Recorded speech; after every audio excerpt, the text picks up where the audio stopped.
ومن تبعهم بإحسان إلى يوم الدين أما بعد أعوذ بالله من الشيطان الرجيم بسم الله الرحمن الرحيم قل يا أيها الكافرون لا أعبد ما تعبدون ولا أنتم عابدون ما أعبد ولا أنا عابد ما عبدتم ولا أنتم عابدون ما أعبد لكم دينكم ولي دين।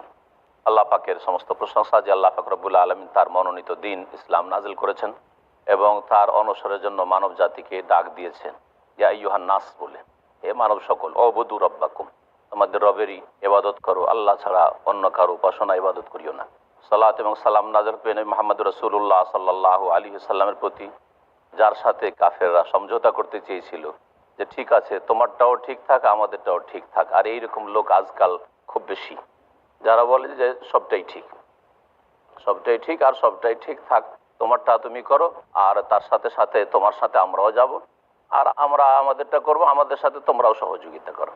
আর এইরকম অনেক মুসলিমরাই করে থাকে, হক আর বাতিল বুঝাবুঝি নয়, সবটাই ভালো কাজ। ভালো কাজের ভিত্তি এই বুঝে না যে ভালো কাজ কাকে বলা হয়। ভালো কাজ হচ্ছে তৌহিদের ভিত্তিতে যে কাজটা হয়, শিরক মুক্ত হয়ে যে কাজটি হয় সেটা হচ্ছে ভালো কাজ। আর ভালো কাজ যেটা রাসূলুল্লাহ সাল্লাল্লাহু আলাইহি সাল্লামের আদর্শ মোতাবেক হয় সেটা হচ্ছে ভালো কাজ। তো রাসূলুল্লাহ সাল্লাল্লাহু আলাইহি সাল্লামের কাছে আরব মুশরিকরা প্রস্তাব পেশ করেছিল যে ইয়া মুহাম্মদ, হে মুহাম্মদ সাল্লাল্লাহু আলাইহি সাল্লাম, যখন তুমি মানবেই না বাপদাদার ধর্ম, তো এক কাজ করো, তোমার বাপদাদার ধর্ম যেটা আমরা মানছি ওটাও ঠিক থাক আর তোমারটাও ঠিক থাক, আর 1 বছর আমরা তোমার রবের ইবাদত করি আর আরেক বছর তুমি আমাদের উপাস্যগুলির ইবাদত করবে। এইভাবে একটা সমঝোতায় আসি আমরা।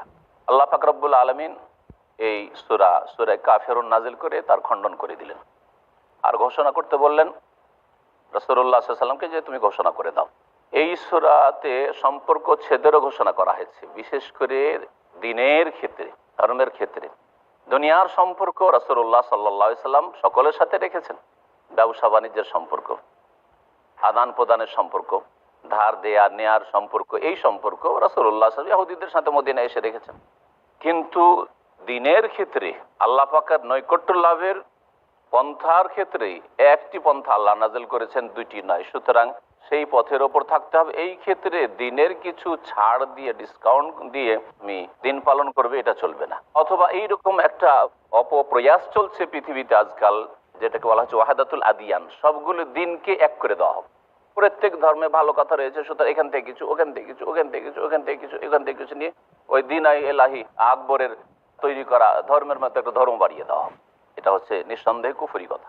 আল্লাহ পাক ইরশাদ করছেন, কুল, হে নবী মুহাম্মদ সাল্লাল্লাহু আলাইহি সাল্লাম, তুমি বলে দাও ইয়া আইয়ুহাল কাফিরুন। এই সূরাতে 6টি আয়াত রয়েছে আর মাক্কি সূরা। হে কাফেরেরা, হে কাফেরেরা সম্বোধন করতে আল্লাহ বলেন। তার মানে বোঝা গেল যে কাফের যারা আল্লাহ পরকালকে অস্বীকার করে তাদেরকে কাফের বলা যাবে। কিন্তু মুসলিম সমাজের অজ্ঞতা এমন অবস্থায় পৌঁছেছে যে তারা পরস্পর নিজেদের ক্ষেত্রে ফতোয়াবাজি করে। সামান্য একটু বিরোধিতা শুরু হলে বিনা লাগামে ফতোয়া দেওয়া, এ কাফের হয়ে গেছে, এ গুমরাহ হয়ে গেছে, এ হয়েছে, সে হয়েছে, এ অমুক আর সেই তমুক।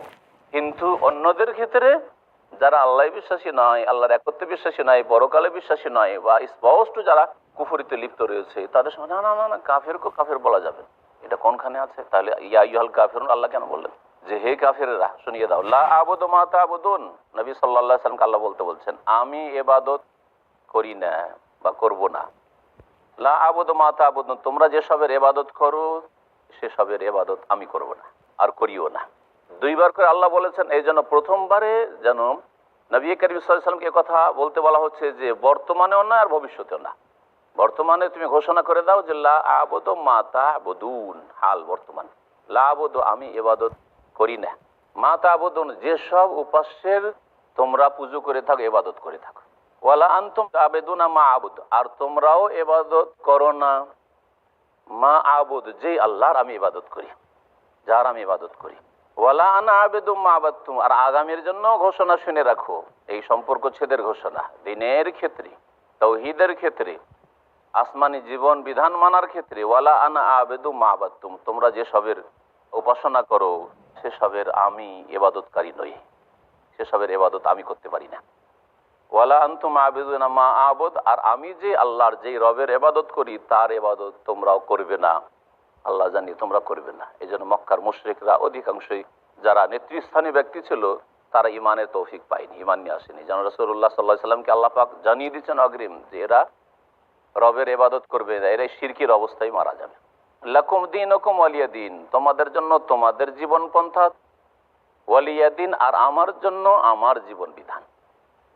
তোমরা যে পথ আর মতে চলছো সেটা তোমাদের জন্য, আর তার পরিণাম তোমাদেরকে ভোগ করতে হবে, আদা খাবে স্বাদ পাবে। আর আমি যে দিন পালন করছি সেটা আমার কল্যাণে, আমি ওর ফল পাবো ইহকাল পরকালে। এই সূরার আরেকটি নাম বারাত বলা, সম্পর্ক ছেদ। যেমন সূরা তওবা বারাত, সম্পর্ক ছেদ করা হয়েছে। এই সূরার ফজিলতে একটি হাদিস রয়েছে যে এই সূরায়ে কাফিরুন তা'দিলু রুবুল কোরআন, কোরআনের 1/4 অংশ, কোরআনের 1/4 অংশ ফজিলতের দিক থেকে গুরুত্ব দেখানোর জন্য নবী সাল্লাল্লাহু আলাইহি ওয়াসাল্লাম বলেছেন। কিন্তু এর মানে এই নয় যে একটা লোক কোরআনের 4 ভাগের 1 ভাগ পড়লো দীর্ঘ সময় নিয়ে, আর আল্লাহ পাকের বাণী বুঝলো, আর আরেকটা লোক সূরা কাফিরুন শুধু একবার পড়ে নিল, হ্যাঁ সমান হয়ে যাবে নেকির দিক থেকে? না, এইটা বোঝানো হয়নি। তবে ফজিলত দেখানো হয়েছে যে এই সূরাগুলির অত্যন্ত ফজিলত রয়েছে। আর ফজিলত কেন রয়েছে? কারণ এই সূরায় দ্বীন ইসলামের মৌলিক একটি বিষয় যা উৎখাত করার জন্য দ্বীন ইসলাম এসেছে, সেটা হচ্ছে যে হাত্তা লা তাকুনা ফিতনা, শিরকের ফিতনা। আল্লাহ ছাড়া আল্লাহর জমিনে অন্য কারো উপাসনা, অন্য কাউকে সেজদা করা, অন্যকে ডাকা, এটা যেন না থাকে পৃথিবীতে। সেই জন্য এই সূরার ফজিলতে রাসূলুল্লাহ সাল্লাল্লাহু আলাইহি সাল্লাম এই কথাটি বলেছেন। তারপরে ফজিলত অবশ্যই আছে, এতে কোনো সন্দেহ নেই, কিন্তু তার মানে এই নয় যে আমরা কোরআনে কারীম পুরোটা পড়বো না আর শুধু এই পড়াই যথেষ্ট হবে, এই অর্থ বহন করে না। আবার কেউ কেউ বলছে বিষয়বস্তুর দিক থেকেও হইতে পারে, আল্লাহু আলাম। আল্লাহ পাক বলছেন বিসমিল্লাহির রহমানির রহিম, ইযা জা নাসরুল্লাহি ওয়াল ফাতহু ওয়া রাআইতান নাসা ইয়াদখুলুনা ফি দীনিল্লাহি আফওয়াজা ফাসাব্বিহ বিহামদি রাব্বিকা ওয়াস্তাগফিরহু ইন্নাহু কানা তাওয়াবা। এই সূরার নাম হচ্ছে সূরা নাসর, কারণ এই সূরার প্রথম আয়াতে আল্লাহ পাক নাসরুল্লাহ, আল্লাহ পাকের সাহায্য, মদদের কথা উল্লেখ করেছেন। এই নাসর থেকে এই সূরার নাম হচ্ছে নাসর, সাহায্য। যেই সূরায় আল্লাহর সাহায্যের কথা উল্লেখ করা হয়েছে সেই সূরা, সূরাতুন নাসর। এই সূরা রাসূলুল্লাহ সাল্লাল্লাহু আলাইহি ওয়াসাল্লামের মদিনার জীবনে বরং শেষ জীবনে নাযিল হয়েছে। তাফসীরকাররা লিখেছেন যে গোটা একটি সূরা রাসূলুল্লাহ সাল্লাল্লাহু আলাইহি ওয়াসাল্লামের ওপর সর্বশেষ যেটি নাযিল হয়েছে সেটা হচ্ছে এই সূরা। কিন্তু এই সূরার পরেও আয়াত নাযিল হয়েছে, গোটা কোন সূরা, পুরো একটি সূরা নাযিল হয়নি। এই সূরাটি সর্বশেষ সূরা যা রাসূলুল্লাহ সাল্লাল্লাহু আলাইহি ওয়াসাল্লামের ওপর নাযিল হয়েছে শেষ জীবনে একবার। রাসূলুল্লাহ সাল্লাল্লাহু আলাইহি ওয়াসাল্লামের ইন্তেকালের কিছুদিন পূর্বে আল্লাহ পাক রব্বুল আলামিন বলছেন যে আল্লাহর সাহায্য চলে এসেছে আর মক্কা বিজয় হয়ে গেছে। এই ফাতহ মানে মক্কা বিজয়, মক্কা বিজয় হয়ে গেছে। সুতরাং আল্লাহর দ্বীন এখন আরব জগতে শক্তিশালী হয়েছে। এখন তোমার যে সাথী সঙ্গীরা তৈরি হয়েছে, এরা সারা পৃথিবীতে দ্বীনের দাওয়াত নিয়ে ছড়িয়ে পড়বে, আর আল্লাহ পাকের দ্বীন আল্লাহর জমিনের আল্লাহর বান্দাদের কাছে আল্লাহ পাক এইভাবে পৌঁছে দেবেন। আর তোমার যে আমি দায়িত্ব দিয়েছিলাম, যে ডিউটি দিয়েছিলাম, সেটা তুমি যথাযথ পালন করেছো। এখন তুমি আমার কাছে ফিরে আসবে, হ্যাঁ তুমি আখিরাতের জন্য প্রস্তুতি নাও। সেই প্রস্তুতি হচ্ছে যে আল্লাহ পাকের তাসবিহ তাহলিল করো, পবিত্রতা ঘোষণা করো, আল্লাহ পাকের কাছে মার্জনা কামনা করো, বেশি বেশি আখিরাতের সম্বল বাড়াও। যদিও দাওয়াতের কাজও হচ্ছে আখিরাতের সম্বল, কিন্তু ব্যক্তি জীবনে দাওয়াতের কাজের সাথে সাথে বোঝা যাচ্ছে যে তওবা ইস্তিগফারও থাকতে হবে, আর জিকির আজকারও থাকতে হবে, ফরজ ওয়াজিব তো থাকতেই হবে, কিন্তু তার সাথে সাথে যাতে করে সুন্নত, নফল, মুস্তাহাব, জিকির আজকার, ইবাদত বন্দেগী, তাহাজ্জুদ ইত্যাদি, সালাতুদ দুহা, এগুলি একজন দায়ী যা দাওয়াতের ময়দানে দাওয়াতের কাজ করছে, এগুলি তাদের সাহায্য করবে দুনিয়ায় এবং আখিরাতে, তাদের উচ্চ মর্যাদার জন্য এবং তাদের দাওয়াতের বরকতের জন্য সাহায্যকারী হবে। সেই জন্য এইরকম হওয়া উচিত। দিনের দাওয়াতের কাজ করে, আর বিষয়বস্তু এসছে তাহাজ্জুদের, তাহাজ্জুদের উপর তো ফজিলত বর্ণনা যথেষ্ট করলো, কিন্তু নিজেই আমল করতে পারেন, এমন যেন দায়ী না হয়। তওবা ইস্তেগফার সম্পর্কে আলোচনা করলো, আর খুব 100 বার করে রাসূলুল্লাহ সাল্লাল্লাহু আলাইহি ওয়াসাল্লাম তওবা ইস্তেগফার করতেন, আর সব সময় আপনার জবানে আপনি তওবা ইস্তেগফার রাখা, তাসবিহ তাহলিল, সুবহানাল্লাহ, আলহামদুলিল্লাহ করতে থাকুন। আর সারাদিন দায়ী সাহেবেরই চলে যাচ্ছে, আলেম সাহেবের চলে যাচ্ছে যে সারাদিন তওবা ইস্তেগফার, জিকির আজকার নেই, এমনটা যেন না। রাসূলুল্লাহ সাল্লাল্লাহু আলাইহি ওয়াসাল্লামকে এই শিক্ষাই দেওয়া হয়েছে, আর কিয়ামত পর্যন্ত প্রত্যেক মুমিন মুসলিমকে এই শিক্ষা দেওয়া হয়েছে। আল্লাহ পাক ইরশাদ করছেন, ইযা জা নাসরুল্লাহি ওয়াল ফাত, যখন আল্লাহর সাহায্য এসে যাবে, ওয়াল ফাত, আর বিজয় এসে যাবে, মক্কা বিজয় হয়ে যাবে, ওয়া রাআইতান নাস, আর হে নবী তুমি দেখতে পাবে লোকদেরকে, ইয়াদখুলুনা ফি দীনিল্লাহ, কাফেরদেরকে, মুশরিকদেরকে দেখবে যে আল্লাহর দ্বীনে তারা প্রবেশ করছে। তাহলে আল্লাহর দ্বীন হচ্ছে ইসলাম, আল্লাহর দ্বীন হচ্ছে দ্বীন ইসলাম, যেটা পূর্ণাঙ্গ জীবন বিধান, সর্বশেষ দিন, আর এইটাই কিয়ামত পর্যন্ত থাকবে। আর অন্য কোন পন্থা আল্লাহ পাক অন্য কোন দিন কবুল করবেন না। আল্লাহর দিনে তারা প্রবেশ করছে আফওয়াজা, দলে দলে। ফৌজ মানে দল, আফওয়াজা দলে দলে। তার আগে মক্কা বিজয়ের আগে একজন দুইজন লুকিয়ে সমাজ থেকে বংশ থেকে বেরিয়ে চলে এসছে, আসতে দিচ্ছিল না, আসছিল বাধা দিয়ে দিল, এরকম অবস্থা ছিল। কিন্তু মক্কা বিজয়ের পরে শত শত একসাথে, কখনো 50, 100, 1000, কয়েকশো, এইভাবে ইসলাম গ্রহণ করা শুরু করলো আরব জগতের কাফের মুশরিকেরা। এইরকম যখন অবস্থা দেখবে, তার মানে তুমি তোমার উদ্দেশ্যে কামিয়াব হয়ে গেছো। আর আপনার দাওয়াতি কাজে যদি ফল নাও দেখেন, তারপরে আপনি যদি শ্রম দেন, মেহনত দেন, ইখলাস থাকে, তাহলে আপনি কামিয়াব। অনেকে মনে করে যে আমার দ্বারা তো কোনো লোক হেদায়েত হলো না। না, আপনি কামিয়াব। অনেক আম্বিয়া রাসূলগণ দিয়ে লোক হেদায়েত হয়নি। ওয়ালাইসা মাহু আহাদ, এমনও নবী কিয়ামতের দিন আসবে একটা উম্মতের লোক, আর কেউ আসবে একটা দুটো লোককে হেদায়েত করতে পেরেছে, নবীরা। সুতরাং আপনার দ্বারা যদি নাও হয়, আপনার শ্রম দিয়েছেন, আপনি সময় দিয়েছেন, মেহনত দিয়েছেন, ইখলাস ছিল, আল্লাহ পাক রব্বুল আলামিন এদের অন্তরকে খোলেননি, সেই জন্য হেদায়েত হয়নি। আপনি আপনার আজর ও সওয়াব পুরস্কার আল্লাহর কাছে পেয়ে গেছেন, পেয়ে যাবেন। আল্লাহ পাক রব্বুল আলামিন ইরশাদ করছেন যে মানুষকে দেখবে যে দলে দলে আল্লাহর দিনে প্রবেশ করছে, যখন এইরকম অবস্থা দেখবে যে তোমার দুনিয়ার কাজ শেষ হয়ে গেছে, এখন আখিরাতের জন্য, বিশেষ করে আখিরাতের জন্য কাজ বাড়াও। যদিও দাওয়াতের কাজ আর বিজয়, আল্লাহ পাকের সাহায্য নেমে আসা, এগুলো সব দিনেরই কাজ, কিন্তু বিশেষভাবে আল্লাহ পাক দিক নির্দেশনা দিচ্ছেন, ফাসাব্বিহ বিহামদি রাব্বিকা, তোমার প্রতিপালকের প্রশংসা বিজড়িত তাসবিহ করো, ওয়াস্তাগফিরহু, এবং তার কাছে মার্জনা কামনা করো, ইন্নাহু কানা তাওয়াব, নিঃসন্দেহে আল্লাহ পাক রব্বুল আলামিন তওবা গ্রহণকারী। আল্লাহ পাক নবীকে বলছেন তাসবিহ করো, সুবহানাল্লাহ বলো, বিহামদি রাব্বিকা ওয়া বিহামদি, সুবহানাল্লাহ ওয়া বিহামদি পড়ো, বা সুবহানাকা আল্লাহুম্মা ওয়া বিহামদিকা পড়ো, আর আস্তাগফিরু, মার্জনা কামনা আল্লাহুম্মা গফিরলি। এই আয়াত নাজিল হওয়ার পরে নবী কারীম সাল্লাল্লাহু আলাইহি সাল্লাম রুকুতে সিজদাতে মায়েশা রাদিয়াল্লাহু তাআলা বলছেন, সহিহ বুখারীতে রয়েছে, কানা ইয়াকুলু ফি রুকুইহি ওয়া সুজুদিহি সুবহানাকা আল্লাহুম্মা ওয়া বিহামদিকা আল্লাহুম্মা গফিরলি, সুবহানাকা ওয়া বিহামদিকা আল্লাহুম্মা গফিরলি। হে আল্লাহ, তোমার প্রশংসা বিজড়িত তাসবিহ করি, আল্লাহুম্মা গফিরলি, আল্লাহ তুমি আমাকে মাফ করে দাও। রাসূলুল্লাহ সাল্লাল্লাহু আলাইহি ওয়াসাল্লামকে যে মার্জনা কামনা করতে বলা হলো, তার মানে এই না যে রাসূলুল্লাহ সাল্লাল্লাহু আলাইহি ওয়াসাল্লামের ওই রকমের ভুল ভ্রান্তি ছিল, কাবিরা অথবা সাগীরাই ছিল, এইরকম নয়। কিন্তু বড়দের এমন ভুলগুলিকেও ভুল ধরা হয় যেগুলি সাধারণ ক্ষেত্রে ভুলই নাই। বড়দের ক্ষেত্রে ওই সব কথা বা কাজকেও বা বিষয়কেও ভুল ধরা হয়, যেটা ছোটর ক্ষেত্রে না কোনো অপরাধ করেনি। এটা সাধারণ লোক যদি ওই কাজটা করে আসে, বলছে না না কি করেছো, কোন মন্দ কাজ করেনি, ভুল কাজ করেনি। তো কোনো ত্রুটি ঘাটতি বিচ্যুতি থাকতে পারে, কারণ মানুষ। আর নাও যদি থাকে, তারপরেও তাসবিহ করলে, আল্লাহর কাছে মার্জনা কামনা করলে আখিরাতে সম্বল বাড়বে। আল্লাহ পাক রব্বুল নবী সাল্লাল্লাহু আলাইহি সাল্লামকে ইস্তিগফার করতে বলেছেন। এখানে অল্প সময়ের ভিতরে আল্লাহ পাক রব্বুল আলামিন ইরশাদ করছেন কোরআনে কারীম, বিসমিল্লাহির রহমানির রহিম, তাব্বাত ইয়াদা আবি লাহাব ওয়া তাব মা আগনা আনহু মালুহু মা কাসাব সায়াসলা নারান যাতা লাহাব ওয়া ইমরাতু হাম্মালাতাল হাতাব ফি জিদিহা হাবলুম মিন মাসাদ। আমরা তাফসীর করব সূরাতুল লাহাবের। সূরা লাহাবে আল্লাহ পাক ইরশাদ করছেন তাব্বাত ইয়াদা আবি লাহাব। এতে এই লাহাব শব্দটি এসেছে আবু লাহাব। রাসূলুল্লাহ সাল্লাল্লাহু আলাইহি ওয়াসাল্লামের এক চাচার নাম আবু লাহাব ছিল, অত্যন্ত সুন্দর ছিল, সেই জন্য তার নাম রাখা হয়েছিল ছোট থেকে আবু লাহাব। লাহাব অগ্নিশিখাকে বলা হয়, লেলিহান আগুনকে বলা হয়।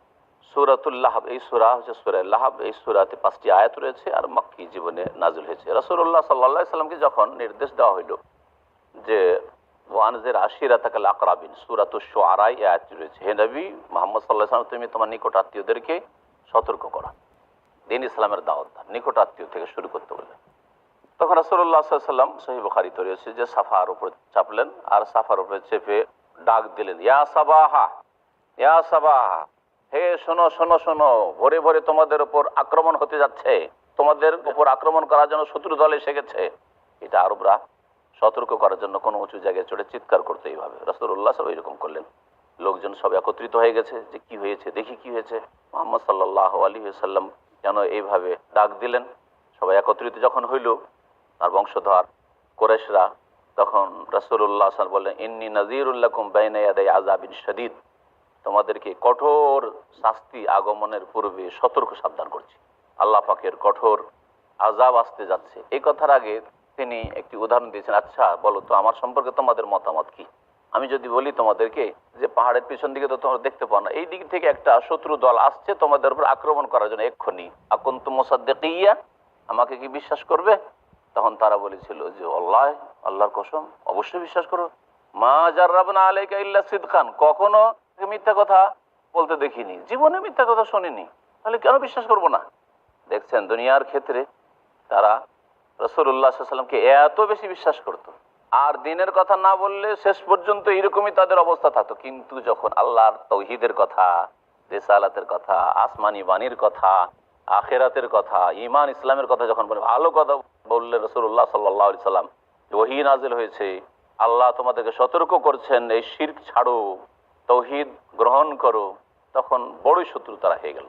তাহলে এই দিনের শত্রুতা সবচেয়ে বড় শত্রুতা, দিনের শত্রুতা, হক আর বাতিলের শত্রুতা সবচেয়ে বড় শত্রুতা।